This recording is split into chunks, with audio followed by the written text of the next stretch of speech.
Doctor, मेरे तो सारे टेस्ट नॉर्मल है, फिर भी मैं क्यों प्रेग्नेंट नहीं हो रही हूँ? This is called unexplained infertility. अब अनएक्सप्लेन्ड इनफर्टिलिटी में हम लोग क्या टेस्ट करते हैं? Egg reserve, anti Mullerian hormone AMH, जो कि नॉर्मली 2 से ऊपर है तो वेरी गुड एग क्वालिटी कहते हैं। एटलीस्ट मोर देन 1 नैनोग्राम्स पर मिलीलीटर होना चाहिए। अल्ट्रासाउंड में एंट्रल फॉलिकल काउंट देखते हैं, विच एनीवेयर बिटवीन 8 to 10 और more is considered good. Then next is semen analysis.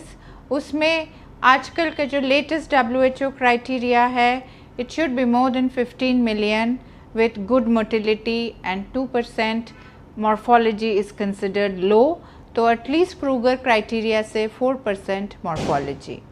Then we check the tubes, we check the ultrasound, endometrium कैसा है, कोई आसपास में कोई प्रॉब्लम तो नहीं है, हिस्टोसैल्पिंगोग्राफी में ट्यूबल पेटेंसी तो है। तो ये सारे 5-6 टेस्ट होते हैं। अगर वो नॉर्मल है तो कपल को अनएक्सप्लेन्ड कैटेगरी में दिया जाता है। But pregnancy is not just these few steps.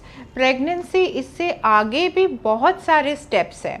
जैसे एग फॉलिकल में मैच्योर हो रहा है, एग गेट्स रिलीज्ड, ट्यूब्स को यूट्रस में ले आने के लिए उस एग को ट्यूब के अंदर एक सक्शन की तरह, पंप की तरह ले आना पड़ेगा।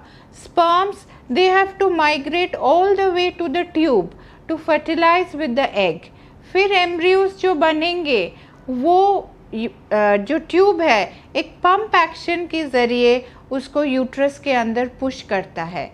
फिर वो जो एम्ब्रियो जो एक सेल है, 2 cell, 4 cell, 8 cell, 16, 28, 36 million cells होने के बाद यूट्रस में डिवाइड करते करते इधर एम्ब्रियो भी डिवाइड हो रहा है, यूट्रस से भी ब्लड फ्लो आ रहा है। इसे इम्प्लांटेशन प्रोसेस कहते हैं।